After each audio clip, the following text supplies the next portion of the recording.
warahmatullahi wabarakatuh. Selamat pagi menjelang siang. Salam sehat untuk semua sahabat Premier dan juga ibu bapak yang bergabung dalam kesempatan talk show kita pagi hari ini.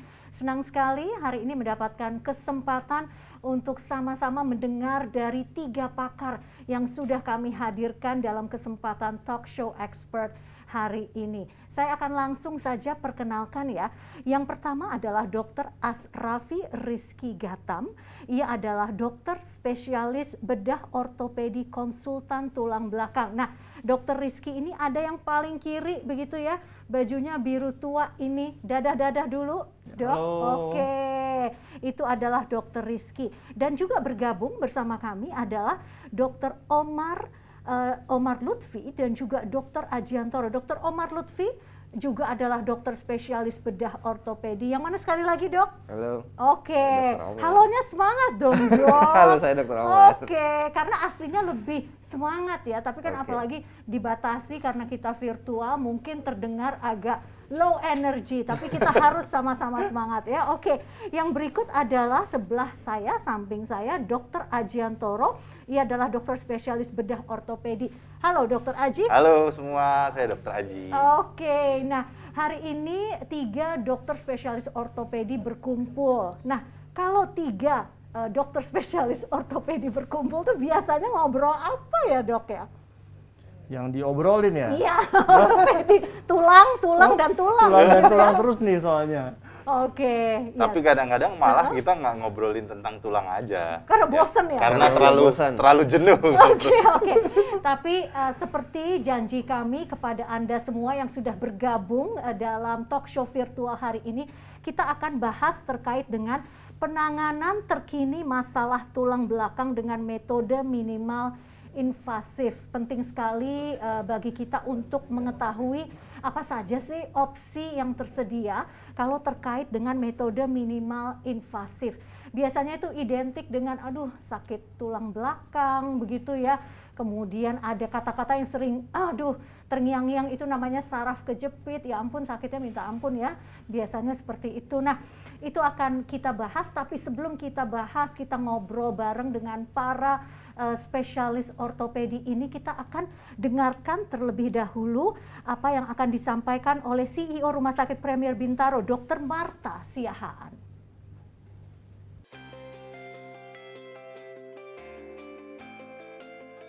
Assalamualaikum warahmatullahi wabarakatuh. Salam sejahtera, shalom, om swastiastu, namo buddhaya, dan salam kebajikan. Puji syukur kepada Tuhan Yang Maha Esa, di mana hari ini Minggu 29 Agustus 2021 kita bisa bertemu walaupun hanya melewati Zoom, dan kami berharap Bapak Ibu sekalian tetap dalam keadaan sehat dan semangat meskipun selama lebih 1 tahun kita masih berjuang untuk pandemi COVID-19. Siang hari ini Rumah Sakit Premier Bintaro dengan bangga mempersembahkan talk show dengan judul penanganan terkini masalah tulang belakang dengan metode minimal invasif, di mana pembicaranya adalah dari tim spine kami, yaitu Dr. Asrafi Rizky Gatam, spesialis ortoped, lalu Dr. Ajiantoro, spesialis ortoped, dan Dr. Omar Lutfi, spesialis ortoped. Rumah Sakit Premier Bintaro sendiri memang sudah lebih dari 14 tahun mempunyai service excellent untuk spine center. Untuk itu kami sangat sukacita untuk berbagi edukasi bagaimana sih sebenarnya menjaga kesehatan tulang punggung, dan apabila tulang belakang Anda bermasalah, tidak perlu khawatir. Tim dari Spine Center Rumah Sakit Premier Bintaro akan menolong Bapak Ibu sekalian dengan metode minimal invasif, di mana tindakan yang dilakukan dengan metode minimal invasif ini sangat kecil sekali invasifnya, dan dilakukan seminimal mungkin luka yang ditimbulkan. Untuk lebih jelasnya, dengan tidak membuang waktu, kami akan mempersilahkan 3 pembicara hebat kami untuk memaparkan tentang masalah kesehatan tulang belakang. Selamat mengikuti, sehat buat kita semua, tetap semangat. Terima kasih. Iya, tadi Dokter Marta mengatakan salam sehat dan juga semangat itu penting ya. Dokter Rizky pasti pada saat bertemu dengan pasien-pasien begitu ya, pasti dengan semangat juga dong ya. Betul. Nah, biasanya tuh keluhan yang paling banyak dokter temukan pada saat konsultasi itu apa ya, Dok? Jadi sebetulnya spektrum masalah di tulang belakang itu sangat-sangat bervariasi sekali ya. Jadi biasanya yang paling sering orang datang ke dokter ortopedi tulang belakang itu adalah masalah sakit pinggang biasanya ya. Sakit pinggang bisa disertai dengan adanya gejala nyeri menjalar sampai ke tungkai ya. Tungkai itu tunjuk Tungkai itu Dok, yang kaki, mana? jadi kaki ya, Oke. kaki. Jadi Baik. bisa paha, bisa apa ini mungkin Betis, bahasa depan awamnya betis ya? betis ya, betis ya, Oh, tulang, iya, tulang oke. kering Kaki, mungkin kaki, ya, sampai sampai ke kaki ke bawah sana. Nah, Oke. jadi memang biasanya itu, atau bisa juga nyeri leher, ya, nyeri leher yang menjalar sampai ke tangan, ya, ke lengan atau sampai ke tangan. Jadi biasanya itu, tapi memang majority dari pasien-pasien kita itu biasanya mengeluhnya itu sakit pinggang awalnya. Awalnya sakit pinggang dulu, kemudian dia mengeluh biasanya ada sakit menjalar. Nah, sakit menjalar itu biasanya dalam bentuk kesemutan atau ada rasa tertarik biasanya ya. Rasa tertarik seperti ada benang atau ada kabel di dalam gitu ya, rasanya tertarik dari bokong sampai ke kaki. Atau pada pasien-pasien dengan yang gejalanya lebih berat, biasanya bisa juga dia mengeluhkan ada kelemahan. Ya, kelemahan di Kelemahan fungsi di bagian mana, Dok? kelemahan fungsi ya, kelemahan fungsi bisa di pergelangan kaki, bisa di lutut ya, atau Oke. bahkan bisa juga di Kehilangan rasa atau fungsi motoriknya yang berkurang biasanya? bisa dua-duanya, bisa Oke. dua-duanya, bisa kehilangan rasa, bisa juga kehilangan fungsi motorik. Oke. Nah, kalau misalnya kita kan selama ini dengarnya tuh saraf kejepit, back pain begitu. Itu semua yang dokter jelaskan itu semua korelasinya seperti itu tidak?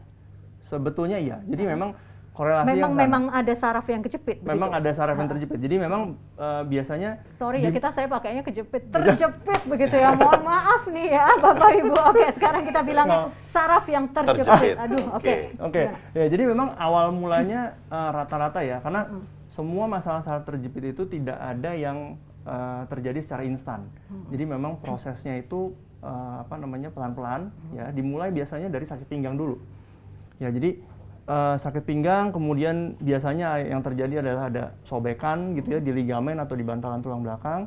Kemudian ada komponen bantalan itu yang keluar sehingga menjepit si bantalan. Oke. Ya, kalau memang bantalannya ada. Atau bisa juga pada proses degenerasi terjadi penebalan dari ligamen-ligamen di sekitar tulang belakang sehingga ligamen tersebut juga bisa menjepit si saraf di yang ada di dalam tulang belakang itu. Oke, Dokter Rizky, seberapa sering Anda merekomendasikan atau dalam kasus apa Anda merekomendasikan bahwa seorang pasien itu oke, Anda harus dioperasi atau yang ini tidak usah, pakai penanganan yang lain saja. Seperti apa biasanya dinamikanya, Dok? Oke, jadi biasanya kita harus melihat case by case ya. Jadi lihat pasien per pasien karena tidak semua juga pasien itu perlu operasi ya.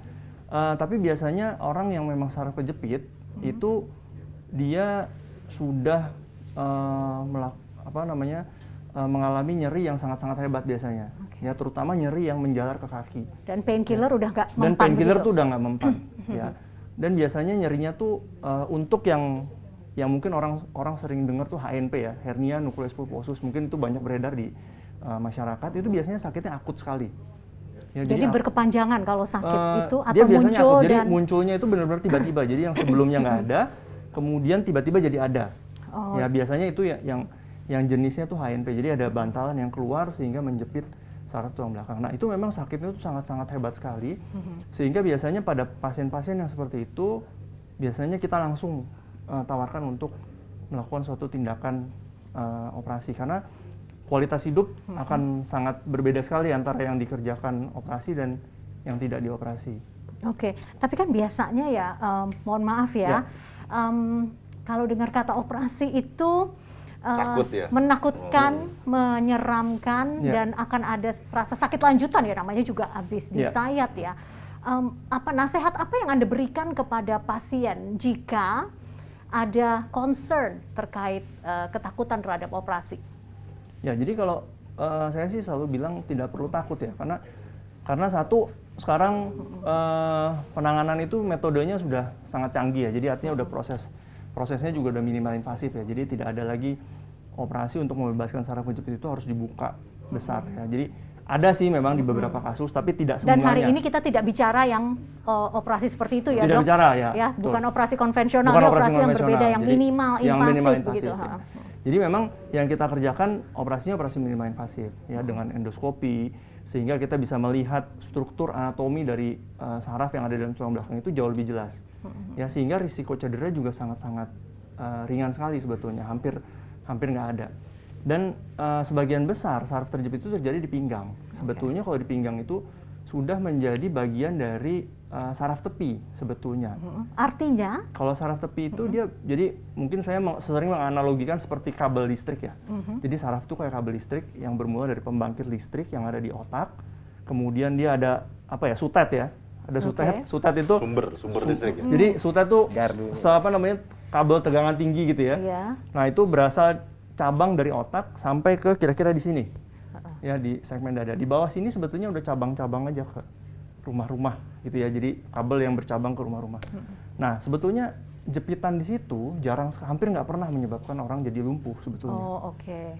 Ya, bisa sih, cuman biasanya hanya mengenai satu regio yang memang dipersarafi oleh saraf tersebut. Oke. Gitu, misalkan hanya pergelangan kakinya aja yang nggak bisa gerak, atau misalkan lututnya aja yang nggak bisa bergerak. Biasanya kayak begitu. Jadi sebetulnya jauh lah dari kata-kata lumpuh. Nanti kalau gitu misalnya sebetulnya. masih takut ya ngobrol saja sama dokter. Betul, Gitu ya. betul. Oke, dijelaskan lebih jauh begitu ya. Nah, tapi kan sebelum sampai di titik apapun itu tindakan ya, operasi atau minimal invasive surgery begitu ya. Kan banyak juga yang suka disarankan ini nggak perlu operasi tapi pain-nya di-manage, rasa sakitnya di-manage begitu ya. Dokter Aji bisa dijelaskan? Ya, untuk memanajemen dari nyeri sendiri, yang pertama kita harus tahu dulu. Jadi masyarakat harus tahu memang dari keluhan yang ada di pasien, secara riset 70% sampai 80% pasien atau masyarakat itu pasti pernah mengalami yang namanya back pain, nyeri punggung, nyeri leher, atau nyeri menjalar. Untuk itu, pain management ada tempatnya di sana. Yang pertama harus kita tahu bahwa struktur dari tulang belakang itu beragam. Ada sendi di sana, ada otot, ada ligamen, ada tulang, maupun yang dikatakan Dr. Rizky sebelumnya ada saraf, yang dimana rasa nyeri di saraf itu menjalar ke bagian kaki bagian bawah. Nah, di mana pain management itu tempatnya? Yang pertama, kita harus mengetahui dulu, yang paling awal adalah ketika pasien mengalami gejala, kita harus bisa mendiagnosis.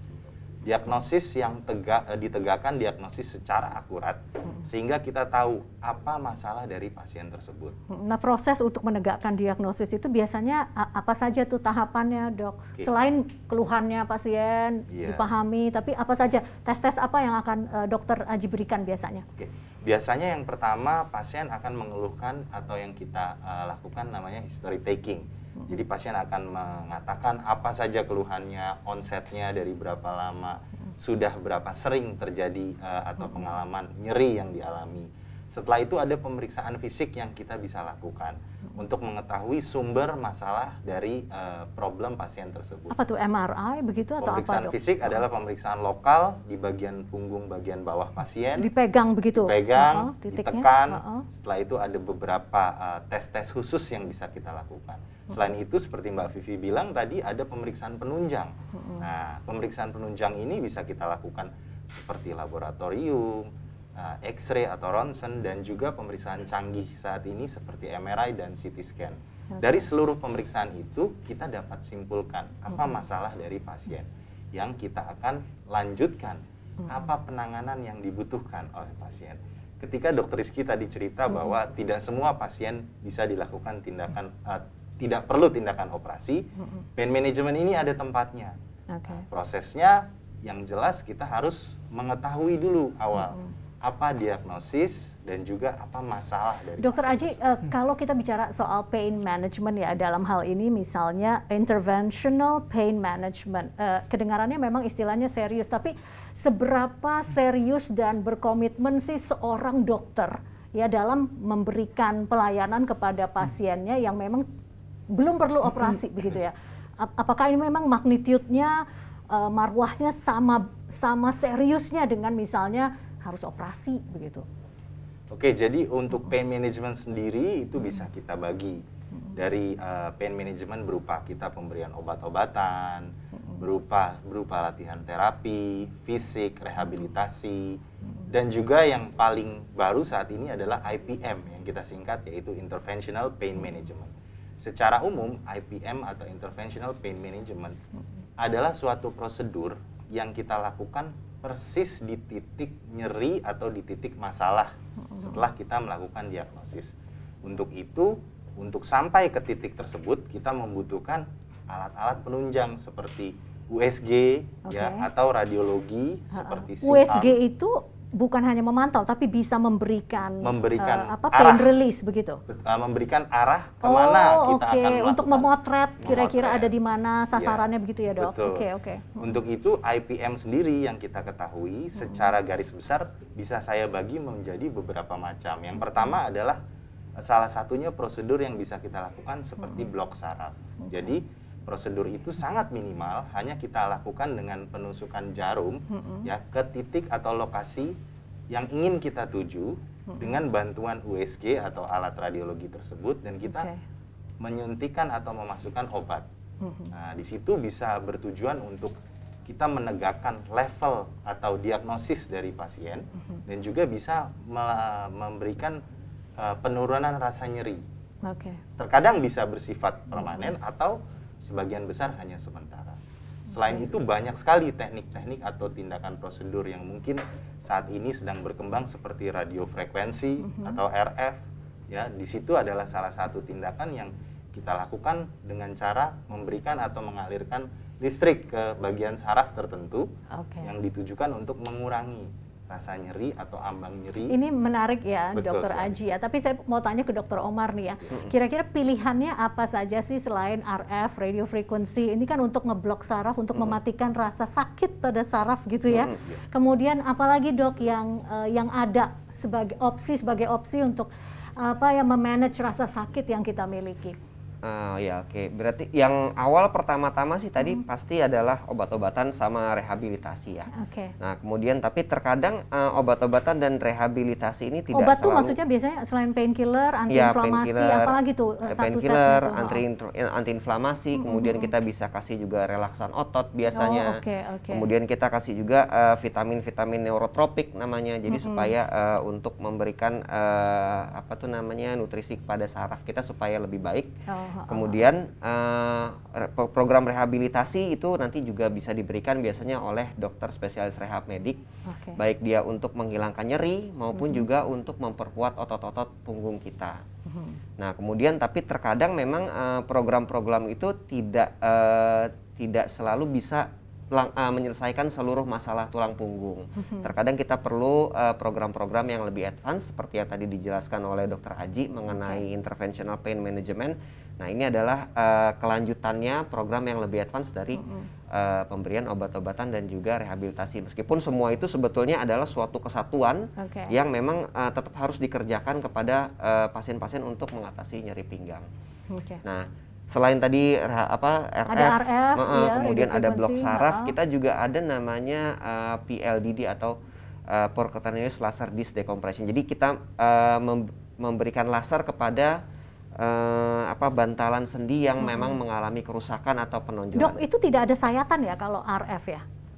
Baik RF maupun PLDD itu tidak ada sayatan. Jadi tidak ada sayatan, kita hanya menyuntikkan jarum sebetulnya dari punggung sampai ke target yang memang kita telah kita identifikasi bahwa di sanalah tempat dari sumber penyebab nyerinya. Nah ini sebelum kita bahas tentang IRAS ya, tapi saya mau kembali ke Dokter Rizky. Dokter, misalnya ada pasien yang diagnosanya sudah tegak dan memang butuh dioperasi tapi dengan metode minimal invasif begitu ya. Apa saja sih yang harus dipersiapkan dan kira-kira si pasien ini akan menghadapi situasi seperti apa, Dok? Jadi kalau untuk mempersiapkan pasien yang akan melakukan tindakan operasi gitu ya, sebetulnya pada prinsipnya adalah persiapan secara umum ya. Artinya secara umum kesehatan pasien tersebut harus Screening pasti di screening udah ya. Screening sudah periksa. Kalau lagi semua. minum obat darah tinggi, Ya, insulin, misalkan dan obat-obatan sebagainya. yang sering tuh biasanya obat-obatan pengencer darah ya. Oke. Obat pengencer darah harus di stop ya, biasanya 5 hari sampai 1 minggu biasanya. Sebelum tindakan, walaupun sebelum tindakan. kecil gitu ya dok, ya tetap aja ya dok ya? Ya itu sebagai precaution saja sih sebetulnya untuk menjaga ya. Nah, tapi sebetulnya persiapan khusus di bidang tulang belakangnya itu sendiri sih sebetulnya hampir tidak ada ya, apabila kita sudah melakukan penegakan diagnosis yang memang tepat, karena sebetulnya prosedur ini sangat-sangat minimal sebetulnya. Ya memang paling yang memang sekarang dilakukan itu mungkin prosedur yang berhubungan dengan ERAS ya. Jadi banyak konseling yang dilakukan sebelum operasi. Tapi untuk operasinya itu sendiri sebetulnya sayatannya itu sangat-sangat kecil kan. Hanya mungkin contoh ya, seberapa kecil sih sebuah sayatan sehingga penanganan operasi itu tetap bisa dilakukan begitu? 8 mili sampai 1 senti. Oh ya ampun. Sayatannya, kira-kira segitu. Itu kalau dibandingkan dengan operasi konvensional tradisional, itu perbandingannya 10%-nya aja ya sayatannya dok? Ya mungkin, jadi Aduh, kalau... saya jangan sok tahu ya, saya disuruh nanya, saya minta konfirmasi. Saya nggak tahu, saya belum pernah operasi karena bukan dokter. Jadi rata-rata operasi yang di tulang belakang untuk membebaskan saraf ya, yang tanpa menggunakan instrumen ya, jadi mungkin nggak dipasangin pen gitu ya, bahasa bekennya di masyarakat itu rata-rata mungkin untuk satu level yang konvensional tuh mungkin kira-kira butuh 5 cm ya, 5 sentian lah kira-kira. Konvensional. Yang konvensional ya kan. Nah, sekarang kita konversi dari 5 cm itu menjadi hanya 8 mili sampai 1 cm. Ya, kira-kira gitu. Jadi memang sangat kecil sekali dan pasien hampir tidak merasakan apa-apa pasca operasi. Biasanya dia hanya merasakan ada nyeri tetap bius lokal gitu dong dok ya? Apa ya? Bius lokal tetap ya? Kalau minimal invasive surgery tetap bius lokal. Tekniknya ada 2 sebetulnya, ya tergantung bagaimana kita mau mengerjakannya. Ya, ada teknik yang memang harus dilakukan pembiusan secara umum. Ya, jadi rata-rata sebelum sampai ke sana, jadi rata-rata pasien itu operasi tulang belakang itu posisinya tengkurap. Ya, jadi hampir mungkin 90% operasi tulang belakang itu posisinya tengkurap. Nah, jadi ketika dalam posisi tengkurap ada beberapa pasien yang nggak nyaman biasanya, karena dia harus tengkurap dalam kurun waktu kira-kira 45 menit sampai 1 jam. Oh, kirain. Gitu. Iya, kirain 4 jam. Nggak sampai. Enggak lah, namanya aja minimal, metode minimal invasive, masa 4 jam ya berarti nggak sampai 1 jam nggak ya. 1 jam. Ya. Nah, jadi memang secara teknik ada 2 lah ya secara umum ya. Jadi ada yang menggunakan betul-betul anestesi, artinya dibius secara umum. Ada yang menggunakan anestesi regional ataupun sedasi. Ya itu juga bisa. Jadi itu bisa didiskusikan, bisa tergantung kondisi, kondisi pasien, kemampuan si pasien tersebut. Dia bisa nggak tenang dalam 1 jam, harus dalam posisi yang tengkurap. Nah sebetulnya kalau setelah pasca operasi sih sebenarnya hampir tidak ada yang dirasakan oleh pasien sebetulnya untuk luka operasinya. Iya, nah biasanya itu berarti contohnya pemulihannya itu berapa lama sih Dokter Omar ya, misalnya pagi masuk ruang operasi untuk minimal invasif metode gitu ya. Nah terus Dokter Omar tuh kira-kira ini orang bisa ngantor lagi kapan gitu ya? Ngantor ya, kerja bukan maraton gitu ya. Jadi kalau untuk waktu pemulihan untuk metode minimal invasif seperti yang dijelaskan Dokter Rizky tadi, metode endoskopi ya. Kalau memang dia biusnya lokal, biasanya dia sekitar 6 jam sampai 12 jam setelah operasi itu dia udah bisa pulang biasanya. Nggak perlu nginep gitu ya dok? Nggak, one day care istilahnya lah. One day care. Iya. Cuman kalau misalnya memang dia dilakukan pembiusan total, kemudian prosedur yang kita kerjakan agak lebih banyak gitu untuk membebaskan sarafnya, mungkin 1 hari lah dia bisa pulang. Jadi dirawat 1 hari setelah operasi, kemudian besoknya dia bisa pulang. Nah, dalam menangani masalah penanganan tulang belakang ini, selain tindakan operatifnya, sebenarnya yang harus kita perhatikan juga adalah namanya perioperatif. Perioperatif itu adalah itu, Dok? Penanganan yang kita lakukan di samping tindakan operasi itu sendiri. Jadi perioperatif itu ada dilakukan sebelum, sesaat, dan setelah operasi. Nah, inilah yang tadi sempat juga disinggung sama Mbak Vivi sama Dr. Rizky juga dengan metode komprehensif ini sekarang kita kenal dengan nama ERAS. ERAS itu adalah Enhanced Recovery After Surgery. Jadi bagaimana pasien itu kita persiapkan sebaik-baiknya dari mulai pertama kali ketemu dokter, konseling dengan dokter ortopedinya, dijelaskan bagaimana prosedur operasi, kemudian ketemu dengan dokter yang lain seperti dokter jantung, paru, penyakit dalam kalau misalnya ada kondisi yang harus dioptimalkan untuk menghadapi tindakan operasi tentunya akan dioptimalkan. Kemudian kita juga biasanya ada pasien-pasien tuh yang takut atau stres tuh kalau mau ngadepin operasi kan. Nah itu kita juga ada namanya konseling praoperasi oleh dokter psikolog. Nah kemudian tidak lupa juga dokter anestesinya, dokter biusnya untuk mempersiapkan kira-kira nih obatnya apa yang cocok dalam untuk tindakan operasinya. Kemudian bagaimana obat-obatan itu juga cocok sehingga ketika dia bangun dia tidak mual, ketika dia bangun dia bisa pulih dari obat anestesinya itu cepat sehingga dia bisa cepat mobilisasi, bisa cepat juga beraktivitas.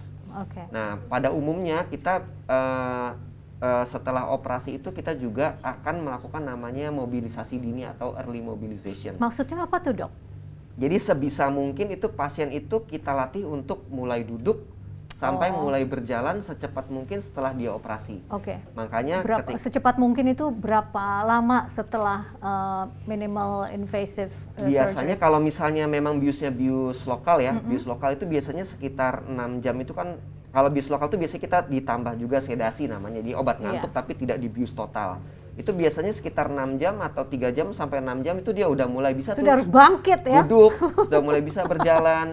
Biasanya kita awal-awal coba duduk dulu, kemudian coba buang air kecil ke kamar mandi gitu. Jalan sendiri. Mulai yang ringan-ringan dulu, Nah, kalau misalnya memang dia tindakannya lebih advance, lebih banyak dalam pembebasan sarafnya, biasanya H+1.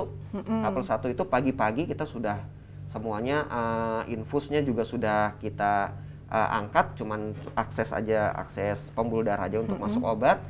Selang pipis juga biasanya kita tidak pakai, kita sudah mulai latihan duduk dan sudah mulai latihan jalan H+1. Jadi H+1 itu biasanya memang sudah rata-rata paling lambat H+1 udah pulang biasanya. Baik. Nah itu kalau sampai di titik memang harus ada operasi minimal invasif ya, itu kalau sampai di situ ya. Nah mungkin sebelum kita jawab pertanyaan ini, kita ke pertanyaan atau satu dulu sekali untuk ke Dr. Aji dulu ya. Dr. Aji, mungkin dijelaskan sekali lagi opsinya ya. Jadi ini kita bukan membahas terkait dengan minimal invasive surgery tunggal, tapi ada pain management itu lagi. Boleh nggak catatan apa lagi yang mungkin dokter ingin sampaikan pada kesempatan kali ini kepada yang nonton? Pertama mungkin catatannya adalah menghadapi masalah tulang belakang itu adalah masalah yang sangat sering. Dan tambahan dari saya adalah di era COVID saat ini memang pasien itu terkadang juga takut untuk masuk atau datang ke rumah sakit. Yang pertama adalah kita harus melakukan diagnosis utama yang terlebih dahulu ya, sehingga pasien itu dapat diketahui apa masalahnya. Opsi-opsi dari pain management ini adalah salah satu bentuk prosedur yang sangat minimal. Mengapa sangat minimal? Karena kita tidak lakukan sayatan, kita tidak lakukan pembiusan total ataupun dilakukan sedasi atau ditidurkan. Bahkan kita bisa melakukan di ruang praktek, di ruang poliklinik dengan USG, sehingga pasien itu bisa mendapatkan atau menghasilkan penurunan rasa nyeri yang signifikan. Oleh karena itu, dengan teknik-teknik pain management atau saat ini kita sebut sebagai IPM, pasien itu bisa mendapatkan hasil penurunan rasa nyeri yang signifikan. Sehingga saat setelah tindakan tersebut, pasien bisa langsung rawat jalan bahkan. Nah kalau bicara soal IPM nih dok ya, kan kita pokoknya sebagai pasien kita nggak mau sakit. Terus saya mau cepat sakitnya hilang, tapi yang wajar ya, yang wajar itu kalau kita lagi di manage pain-nya itu sebenarnya berapa lama sih ekspektasi kita untuk mendapatkan perubahan ke arah yang lebih baik dalam arti sakitnya berkurang gitu. Berapa lama sih ekspektasi yang wajar?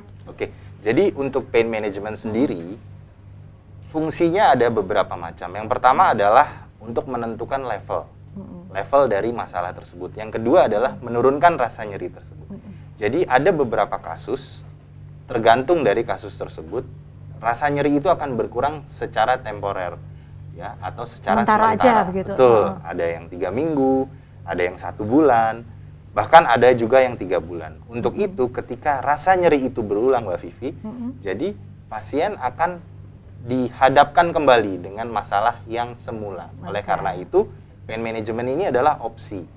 Tetapi ketika suatu pasien atau seorang pasien didiagnosis, ini harus mendapatkan tindakan operasi atau tindakan minimal invasif endoskopi. Oleh karena itu, rasa nyeri itu akan muncul kembali. Nah, dan sifatnya pain management ini hanyalah sementara. Tidak bisa menjadi suatu terapi utama bagi pasien tersebut. Dr. Aji, Dr. Omar, Dr. Rizky, kita buka pertanyaan ya kepada yang sudah bergabung. Dari tadi saya yang bertanya terus, ada 3 dokter spesialis bedah ortopedi tulang belakang. Halo, silakan pertanyaan Anda. Ini pertanyaannya nanti Oke, pokoknya kita tunggu ya, raise hand saja. Nanti oleh admin akan disiapkan pertanyaannya, nanti akan direspon oleh 1 atau 2 dokter terkait dengan pertanyaan Anda. Jadi kalau kita bicara tentang pain management, kemudian itu adalah titik awal dulu, karena apakah biasanya memang benar nggak sih ada dokter yang memang keputusannya adalah lebih baik manage your pain dulu. Jadi maksudnya operasi adalah langkah terakhir. Apakah itu dari karakter dokternya atau justru dari tergantung kasus yang dihadapi si dokter itu, Dr. Rizky? Sebetulnya tergantung kasusnya ya, tergantung kasusnya. Jadi kita juga dalam menangani pasien tuh harus realistis ya. Jadi jangan juga kasus-kasus yang memang indikasi untuk dilakukan suatu tindakan operasi, terus kita malah jadi mundur, kita melakukan suatu interventional pain management gitu. Jadi kita harus betul-betul melihat gitu ya, yang mana yang memang diperlukan. Ya, jadi tidak semua kasus yang memang indikasi operasinya sangat kuat bisa ditangani dengan interventional pain management. Oke, kalau untuk kasus-kasus yang katakanlah memang harus operasi walaupun dengan metode minimal invasif, ini kan di sini saja dokter kan ada bertiga ya di Premier Bintaro begitu. Itu maksudnya keputusan tim atau memang keputusan lead dokternya saja yang memang berurusan dengan pasien? Sebetulnya itu sebetulnya kita selalu diskusikan ya. Berarti ada diskusi ya, ada dok, diskusi. ya? Jadi kalau misalkan memang paling ada kasus-kasus yang memang sulit gitu ya, biasanya kita diskusikan bersama. Oke, iya. Oke, nah terus saya nggak bisa baca ini. Boleh nanti akan, ini langsung kan, bukan saya baca ya. Halo, apa kabar Stephanie? Halo, selamat pagi dok dan ibu semua. Ibunya cuma 1, saya dipanggil Mbak Vivi aja. Ini dokter semua, iya. Oke, Mbak Stephanie silakan, pertanyaannya apa? Iya, saya mau tanya dok, untuk tindakan invasif ini untuk pasien lansia. Kebetulan ibu saya itu saraf terjepit di L3, L4, L5 udah kurang lebih 3 tahun. Dan dia komorbid, ya kan, ada diabetes. Nah, penanganan seperti apa yang tepat untuk kondisi seperti itu? Karena sebelum pandemik ini sempat disarankan untuk terapi. Sudah terapi cuman belum ada hasilnya dan sampai sekarang masih susah untuk, kalau berdiri lama nggak kuat, duduk lama nggak kuat dok. Itu aja pertanyaannya, dan tindakan seperti apa yang tepat? Terima kasih Mbak Stephanie, salam ya buat Ibunda tercinta ya. Dr. Rizky silakan. Ya, oke. Jadi sebetulnya Mbak Stephanie, yang pertama yang paling penting adalah kita harus menegakkan diagnosisnya dulu ya. Jadi apa yang menjadi masalah di ibunya Mbak Stephanie ini? Karena belum tentu juga apa yang dialami oleh ibu itu merupakan suatu saraf terjepit gitu ya. Karena di usia yang lanjut, kemudian banyak komorbid, biasanya penyebabnya itu sangat-sangat multifaktorial. Ya, contohnya ada komponen osteoporosisnya, ada komponen degenerasi di tulang belakangnya, mungkin saja ada komponen saraf terjepitnya juga. Tapi artinya penegakan diagnosis itu menjadi sangat penting. Nah, apabila memang ada keadaan yang memang berhubungan dengan saraf terjepit ketika dilakukan suatu diagnosis, maka memang di usia tersebut dengan komorbid yang banyak, memang terapi minimal invasif ini menjadi salah satu tindakan yang sangat-sangat baik untuk dikerjakan. Kenapa? Karena recovery-nya cepat, kemudian tidak perlu berhubungan dengan luka operasi yang penyembuhan luka operasi yang sulit ya, apalagi pasien dengan diabetes gitu ya, itu juga sangat mempengaruhi terhadap terjadi penyembuhan luka operasi. Nah, kemudian juga yang harus diingat juga dengan pasien-pasien dengan diabetes adalah terkadang itu sudah terjadi gangguan vaskularisasi atau gangguan aliran darah pada saraf-saraf yang ada di ujung-ujung kaki atau ujung-ujung tangan. Sehingga itu pun bisa mempengaruhi tata laksana atau mempengaruhi terapi yang akan kita berikan. Jadi memang harus melihatnya secara komprehensif, kita tidak bisa hanya melihat masalah yang ada di tulang belakangnya saja, tapi sebetulnya kita harus melihat secara keseluruhan. Baik, ya. Memang benar-benar harus ketemu begitu ya. Dr. Omar, Dr. Aji ada yang ingin ditambahkan catatan dari Dr. Rizky? Ya, mungkin saya menambahkan, mungkin yang pertanyaan tadi Mbak Stefani juga ada satu masalah yang mungkin juga mengganjal bagi banyak orang ya, karena statement pertamanya adalah ibu saya sudah lansia nih, seperti itu kan. Jadi memang banyak juga kami bertiga ini kalau menemukan pasien ya, mereka kekhawatiran dari para pasien itu adalah, wah orang tua saya sudah tua banget nih, atau saya sudah usia tua banget nih, saya takut dioperasi karena udah tua. Nah padahal sebenarnya gini, masalah tulang belakang, apalagi masalah saraf terjepit, justru lebih banyak terjadi pada orang tua, gitu. Jadi memang salah satu faktornya itu adalah faktor degeneratif. Namanya degeneratif itu adalah salah satu proses penuaan. Jadi memang prosedur-prosedur ini memang lebih banyak dikerjakan pada orang tua. Jadi bagi teman-teman semua yang memang berpikiran seperti itu, sebetulnya metode minimal invasif ini juga memang salah satunya dipikirkan untuk dikerjakan itu karena ada untuk pasien-pasien yang beresiko seperti itu. Oke, iya. Gitu. Jadi jangan khawatir, saya sudah tua, sudah tua, saya takut tidak mampu lagi dioperasi, nggak seperti itu. Apalagi kita juga tadi selain tindakan operatif itu sendiri, tentu kan ada perioperatif tuh. Jadi semuanya dipastikan dulu dengan baik, akan diperiksa dulu sama dokter-dokternya, akan dioptimalisasi kondisi tubuhnya untuk bisa menghadapi tindakan operasi kalau memang diperlukan untuk operasi. Semua dengan tahapan yang terukur dan komprehensif ya. Dokter Aji, kita ada penelpon lagi, silakan. Ada pertanyaan berikut. Siapa yang akan kita sapa dan berikan kesempatan untuk tanya langsung ke Dokter Aji, Dokter Omar maupun Dokter Rizky. Ketiganya adalah spesialis bedah ortopedi yang masih muda-muda, tapi mudanya dokter ya, karena kan sekolahnya pasti udah puluhan tahun ya.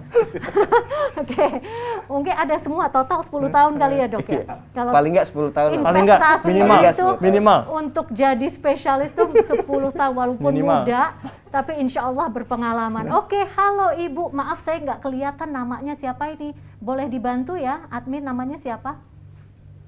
I can't read. Ibu Joyce. Ibu Jolly. Maaf, saya pakai Zoom-nya suami saya. Nggak apa-apa. Saya Ibu Helda. Ibu Helda, apa kabar Ibu? Silakan pertanyaannya Ibu Helda. Iya, maaf ini para dokter, saya mau konsul sedikit tentang kondisi suami saya.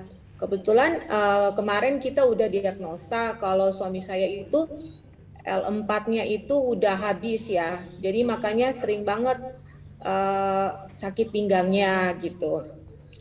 Jadi yang ingin kami tanyakan, memang ada ketika konsul itu katanya nambah bantalan dan kalau bisa pakai pin gitu. Yang apakah harus pakai pin di sini atau cukup dengan nambah bantalan aja? Implan gitu. Baik, suaminya umur berapa Bu? 49. Masih muda ya. Baik, Ibu Helda, terima kasih. Ya, silakan.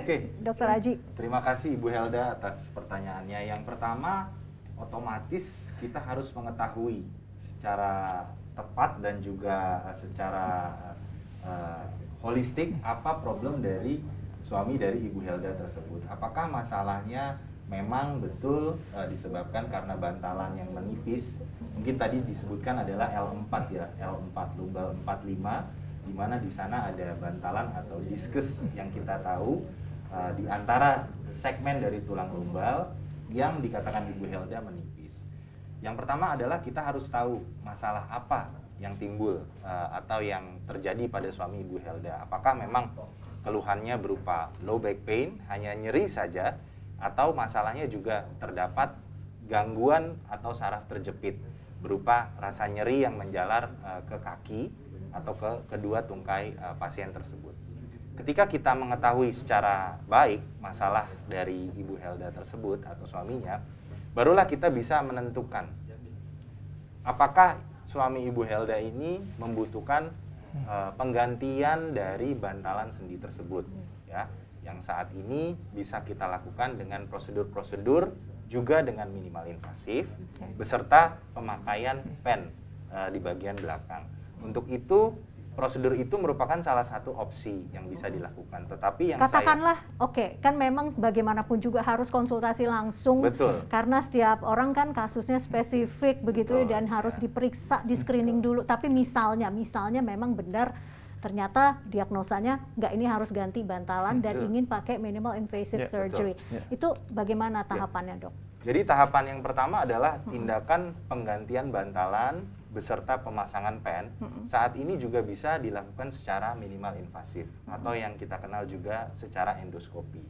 Penggantian bantalan yang dilakukan di dis atau di lumbal 45 itu kita bisa lakukan dengan teknik endoskopi dengan memasukkan suatu implan atau bantalan yang baru yang kita kenal sebagai PICC, yang kita harapkan bantalan tersebut nantinya akan bisa menghasilkan suatu fusi atau menghasilkan suatu kesatuan yang menyebabkan stabilitas dari tulang belakang itu lebih utama atau lebih stabil lagi saat ini.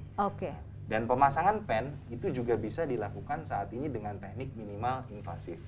Jadi pen yang dilakukan atau pedicle screw yang ditancapkan di bagian tulang lumbal 45 dari suami Ibu Helda dilakukan dengan sayatan yang minimal. Sayatan minimal dan lebih cepat sembuh begitu. Betul ya? sekali. Ini sudah ada penelpon lainnya dari Ibu Mariati, silakan. Udah itu kalau udah. Ibu Mariati, salam sehat, silakan. Selamat siang. Selamat siang juga. Selamat siang Dokter Lutfi, Dokter Aji, dan Dokter Rizky. Dokter Lutfi kebetulan tidak bergabung, tapi ada anaknya, namanya Asrafi Rizky Gatam. Mungkin Omar Lutfi mungkin. Mungkin Omar Lutfi kan, ini Omar Lutfi. Aku pikir Dokter Lutfi Gatam. Itu secara kebetulan. Secara kebetulan aja namanya. Jadi anaknya yang Secara kebetulan nama belakang saya sama dengan. Oh iya, padahal bukan itu ya. Oke, silakan. Ya Ibu. Ya, berarti benar ya Mbak Vivi ya. Betul, nggak salah. Benar, Omar Lutfi, silakan. Iya. Mohon izin bertanya Dok, ini kan kebetulan itu ibu saya juga. Jadi dulu ibu saya itu kan tegak gitu ya. Tapi sekarang saya perhatikan ada perubahan bentuk Dok setelah lansia.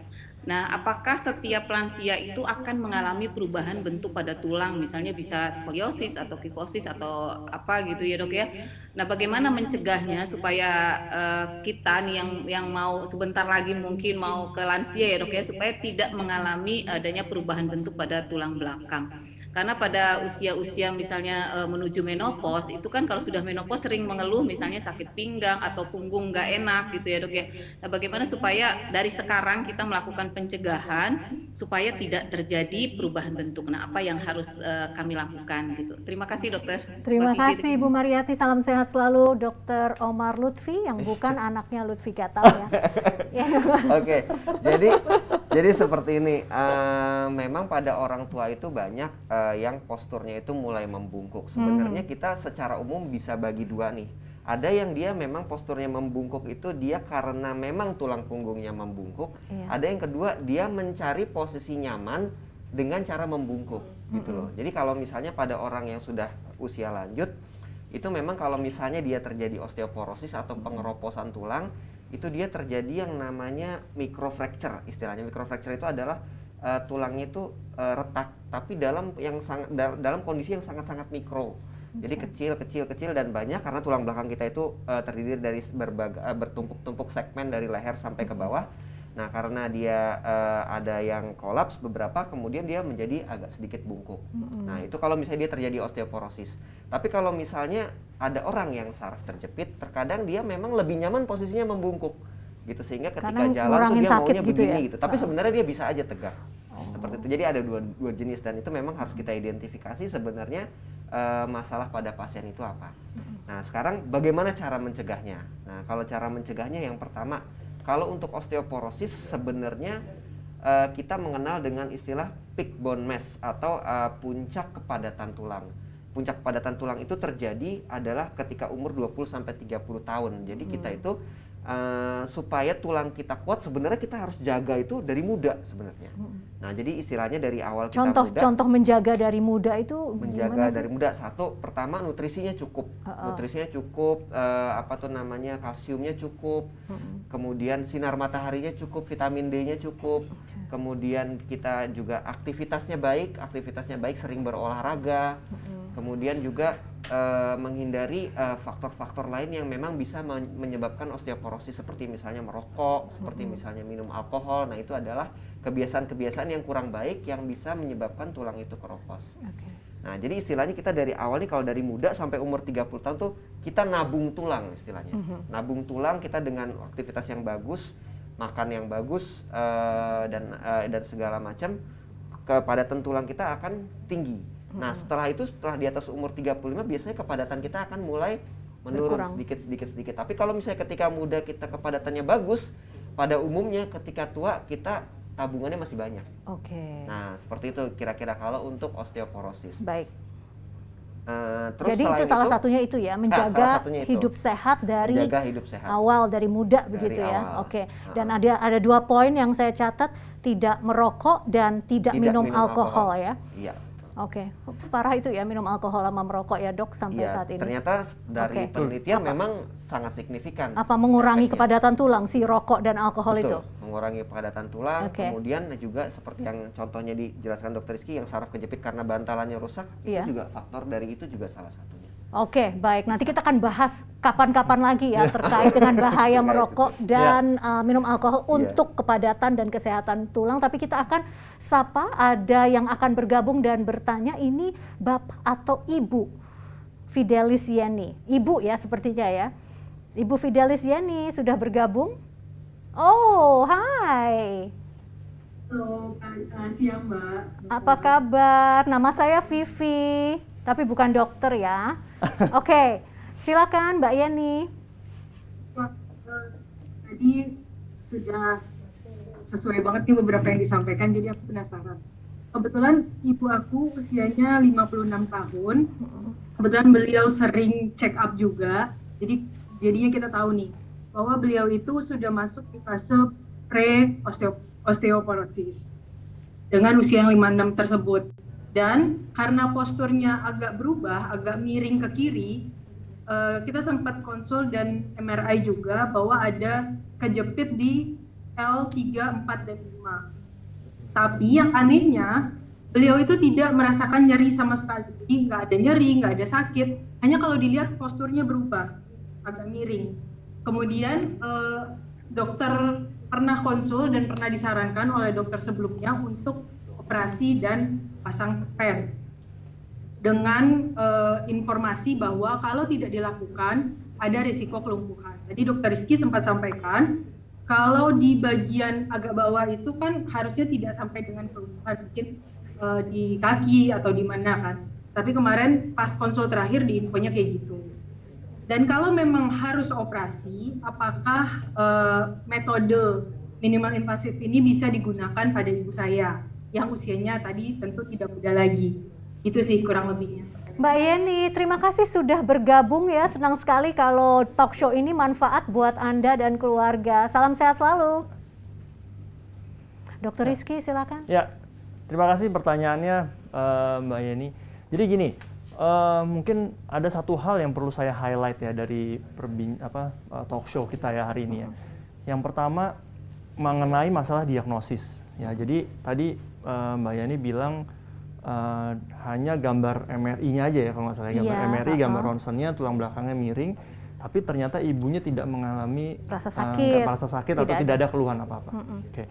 Nah, jadi yang paling penting adalah ketika kita melakukan suatu diagnosis pasien, itu semuanya harus ada benang merahnya. Benang merah dari mulai apa yang dikeluhkan sama pasien, apa yang kita temukan pada pemeriksaan fisik, apa yang kita temukan pada pemeriksaan penunjang. Jangan sampai ada satu hal yang nggak match. Contohnya kayak tadi Mbak Yani bilang bahwa ibunya tidak merasakan keluhan apa-apa, tapi di gambaran MRI ternyata ada masalah gitu ya, tulangnya menjadi miring atau misalkan diduga ada suatu saraf terjepit. Nah, kalau menurut saya ketika ada suatu suatu hal yang tidak berhubungan, kita harus mengevaluasi lagi lebih lanjut, gitu ya. Sebenarnya memang ada nggak sih masalahnya gitu? Karena kadang-kadang seringkali kita menemukan kalau mengevaluasi lebih lanjut tuh ini nggak haram kan ya untuk cari second opinion, itu nggak apa-apa dong ya? Nggak apa-apa, kan, maksudnya bukan second opinion ya, maksud saya. Atau mencari lebih jauh maksud saya lagi. Kita harus gitu. mencari lebih jauh, Kita harus menentukan lebih jauh. Apakah memang betul masalah yang ditemukan di gambar MRI itu memang betul itu berbahaya, ya kan? Atau memang betul itu akan menimbulkan suatu masalah di masa yang akan datang. Tapi Dokter Rizky, misalnya ya, kan ternyata keluhannya Mbak Yeni ini ibunya posturnya berubah, tapi kan memang tidak ada sakit begitu ya. Betul. Dari ini bukan membahas ibunya Mbak Yeni ya, tapi dari pengalaman Dokter Rizky, biasanya tuh postur berubah tuh karena apa ya, Dok? Kalau di usia tua ya, rata-rata satu yang seperti dijelaskan Dokter Omar tadi, 56 tahun, Dok. Tapi tergantung kondisi tulangnya ya. Kan tadi Dokter Omar udah bilang usia itu tidak relevan dengan usia tulang juga ya. Oke. Ya, jadi satu, osteoporosis itu sangat mempengaruhi postur. Iya. Ya, kalau misalkan ada yang patah tulangnya atau bantalannya ada yang rusak, biasanya posturnya akan berubah. Ya, atau memang yang kedua sudah ada kelainan postur dari sejak remaja biasanya, atau yang kita sebut sebagai skoliosis, itu juga bisa. Sehingga terbawa sampai tua, mungkin ketahuan si skoliosis itu pada saat tua. Gitu. Jadi bisa aja itu terjadi, ya. Iya. Memang berarti masalahnya beragam ya. Masalahnya beragam, ya kan? Oke. Mungkin Dokter Aji ada yang mau ditambahkan, mungkin ada pengalaman terkait dengan postur yang berubah, atau sudah ada pertanyaan lain? Oh, sudah ada pertanyaan lain, kita respon dulu ya, biar nggak dianggurin. Oke, Mbak Anita, selamat bergabung di talk show bersama para spesialis bedah ortopedi. Hari ini ada Dokter Rizky, Dokter Omar Lutfi, dan Dokter Ajiantoro. Halo. Pagi dokter semuanya. Saya bukan dokter loh, saya bukan dokter. Iya, Mbak. Oke, silakan. Iya, aku mau tanya. Jadi aku ada riwayat tulang ekor aku patah, tapi aku udah diinjeksi sama dokter pedi dari RS Premier Bintaro. Nah, itu aku ada pertanyaan. Jadi di tulang punggung aku yang sebelah kiri itu sampai sekarang kan masih nyeri. Tapi kalau kata dokter pedi waktu itu nggak apa-apa, nggak terlalu masalah. Tapi makin kesini itu kayak kalau aku terlalu capek itu nyerinya tuh berasa panas kayak gitu. Nah, aku mau tanya kalau misalkan apakah aku beresiko untuk kena saraf kejepit atau dalam waktu dekat ini, atau kalau misalkan bisa diinformasikan dokter tanda-tandanya itu apa ya kalau misalkan saraf kejepit atau ada penyakit yang serius di tulang belakang gitu. Oke, Dokter Aji mau tanya sesuatu dulu nggak ke yang nelpon atau cukup? Cukup. Oke, dijawab sama Dokter Ajiantoro ya. Ya. Terima kasih sudah bergabung ya. Take care. Ya, terima kasih Mbak Anita. Jadi sepertinya konsep dari pertanyaannya adalah mengapa problem atau nyeri yang dialami masih ada saat ini. Mungkin saya akan menjawab seperti ini. Jadi pertama kali yang dikeluhkan oleh Mbak Anita adalah jatuh mungkin ya dengan patah di daerah tulang ekor, di mana tulang ekor itu letaknya di bagian tengah dan merupakan tulang duduk untuk pasien sendiri. Ya. Tetapi saat ini keluhan yang dialaminya adalah di bagian pinggang di sisi kiri tadi dikatakannya ya. Jadi yang pertama adalah diagnosis, dan diagnosis. Itu dulu yang harus kita lakukan atau kita tegakkan. Apakah masalah yang saat ini terjadi oleh Mbak Anita berhubungan dengan masalah sebelumnya yang dikatakan bahwa terdapat patah di tulang ekor.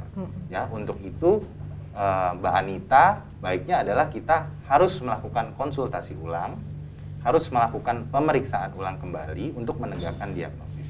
Dan yang kedua adalah pertanyaannya mengenai apa saja tanda-tanda saraf terjepit ya, yang mungkin apakah ini merupakan suatu tanda saraf terjepit. Sudah dijelaskan sebelumnya bahwa ketika seseorang mungkin usia Mbak Anita masih cukup dewasa muda ya, mengalami saraf terjepit, keluhan yang dialami biasanya bisa merupakan keluhan nyeri punggung bawah dengan penjalaran rasa nyeri karena saraf tersebut tuh mengalami penjepitan, di mana rasa nyeri yang bisa dialami adalah berupa rasa tertarik ya ke tungkai bagian bawah, bisa satu kaki kanan saja, satu kaki kiri saja, atau kedua dari kaki kanan dan kaki kiri, disertai dengan tambahan gejala lain seperti kesemutan, baal, atau rasa kebas. Dan hal itu akan dapat kita ketahui dengan pasti setelah kita lakukan diagnosis yang lebih akurat. Ya, kira-kira seperti itu. Ya, baik, kalau begitu saya sih masih ada 10 pertanyaan saya ya. Karena seru ngobrolnya. Ini ada Bapak Salomo Depi. Halo Pak Salomo Depi, terima kasih ya sudah mendengarkan kami dan bergabung. Silakan loh pertanyaannya. Bilang siang ya, Pak Dokter dan juga Bu Dokter lagi. Bukan. Saya Vivi dan bukan dokter ya. Oke, baik, silakan Pak Salomo. Ya, tadi menarik sekali saya lihat metode bedah invasif minimal ini ya, salah satu kemajuan dari kedokteran kita ya, dari kedokteran. Nah, ini yang ingin saya tanyakan, kira-kira apa manfaat dari bedah invasif ini ditinjau dari waktu pemulihannya, terus gimana sih resikonya dibandingkan dengan operasi terbuka, nah, serta gimana sih efek sampingnya dari bedah ini, Dok? Ini saya tunjukkan kepada Dokter Ajianto ya. Ajiantoro. Ajiantoro. Baik, Pak Salomo, terima kasih sekali lagi ya.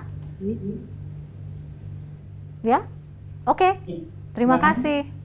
Bye-bye. Silakan dokter. Oke, terima kasih kepada Pak Salomo. Jadi, memang saat ini bedah minimal invasif atau endoskopi itu banyak sekali ya, sudah mendapatkan tempat lah berkaitan dengan teknologi yang semakin canggih. Yang pertama adalah pemulihan. Dengan teknik tersebut, dengan terdapatnya kemajuan teknologi tersebut, sayatan yang didapatkan itu sangat minimal, 8 mili atau 1 cm. Kenapa kita bisa mengatakan bahwa pemulihan dilakukan secara cepat? Karena perbedaan dengan operasi konvensional sebelumnya, bayangkan ketika kita lakukan operasi dengan sayatan yang lebih besar, banyak kerusakan jaringan yang lebih ditimbulkan. Sedangkan dengan sayatan yang sangat kecil, 8 mili sampai 1 cm, otomatis kerusakan jaringan yang ditimbulkan itu sangat minimal. Oleh karena itu, seperti yang sebelumnya dikatakan, fungsi atau rehabilitasi pasca tindakan minimal invasif bisa dilakukan sesegera mungkin. Bahkan ketika pasien sudah sadar setelah menjalani prosedur tersebut 3-6 jam, pasien boleh memulai untuk dilakukan duduk, dilakukan berdiri, bahkan dilakukan aktivitas. Tetapi yang kedua pertanyaannya adalah mengenai resiko. Untuk tindakan operasi atau tindakan endoskopi, tetap saja bisa terjadi resiko-resiko, antara lain seperti infeksi, seperti perdarahan, atau ada cedera saraf yang terjadi. Tetapi dengan teknik ini, bayangkan dengan sayatan 8 mili atau 1 cm, resiko infeksi akan lebih rendah.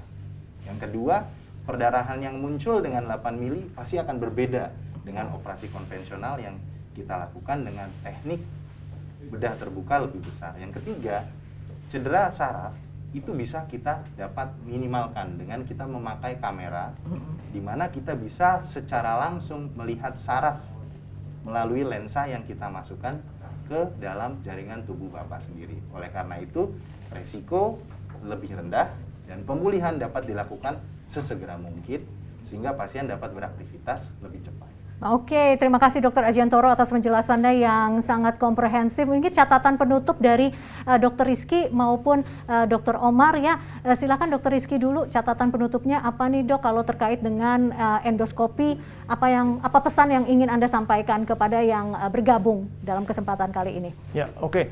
Jadi yang pertama satu, kita nggak boleh lagi takut datang ke rumah sakit atau datang ke dokter pada umumnya ya untuk mengkonsultasikan masalah-masalah yang terjadi di tulang belakang ya, karena sekarang kita sudah teknologi yang ada sekarang ini sudah sangat-sangat canggih, sehingga dengan kemajuan teknologi tersebut kita dapat memberikan pelayanan atau pasien juga dapat dilakukan suatu tindakan-tindakan yang memang risikonya juga sudah diminimalisir. Ya, dengan teknologi minimal invasif ini kita dapat melakukan terapi berbagai macam keadaan ya, mulai dari leher, segmen dada ya, tulang belakang dari segmen dada sampai ke pinggang. Jadi sebetulnya spektrumnya itu sangat-sangat luas sekali.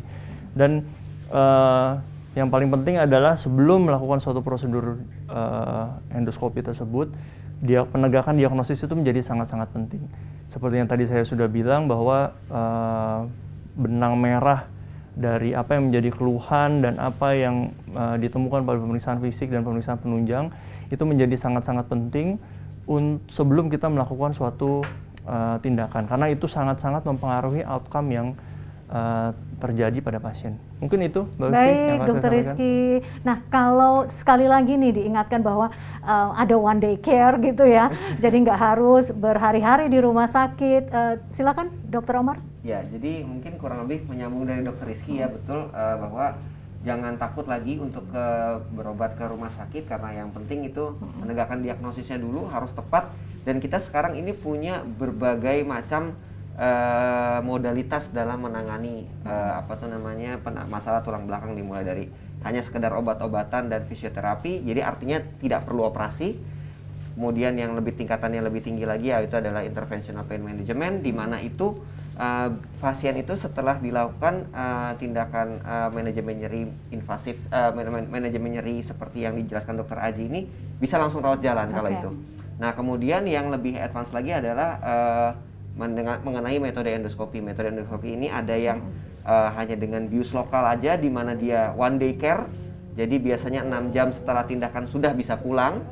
Tapi kalau misalnya memang diperlukan pada saat prosedur endoskopinya itu prosedurnya lebih banyak yang dikerjakan untuk membebaskan saraf, mungkin 1 hari setelahnya baru dia bisa pulang. Jadi nggak usah khawatir, bukan berarti sekarang operasi tulang belakang itu harus tiduran berhari-hari setelah operasi. Harus nggak boleh ngapa-ngapain setelah operasi. Jadi memang dengan kemajuan teknologi kita sudah bisa mendapatkan banyak manfaat dari metode minimal invasif. Oke, malah 6 jam harus bangkit gitu Dokter Aji. Iya, nah, betul. Tadi kan para penelpon ini tentunya kami senang sekali bisa bergabung, dan mudah-mudahan manfaat tadi apa yang dijelaskan oleh ketiga spesialis ortopedi, tapi juga kami akan memberikan apresiasi kepada tadi yang sudah menelpon dan bertanya. Semoga jawabannya manfaat dan nanti admin akan kontak langsung ya. Sekali lagi terima kasih sudah bergabung di talk show pada kesempatan kali ini. Kami berikan apresiasi yang luar biasa kepada Dr. Asrafi Rizky Gatam, Dr. Omar Lutfi, dan Dr. Ajiantoro. Luar biasa. Tepuk tangan virtual ya. Tepuk tangan virtual tuh gimana sih caranya? Pokoknya tepuk tangan ya. Oke, sekali lagi para dokter terima kasih sudah bergabung. Sampai ketemu untuk talk show atau event-event selanjutnya ya. Baik, terima kasih. Saya Vivi Alaida Yahya. Sampai jumpa. Salam sehat semuanya. Salam sehat. Salam sehat.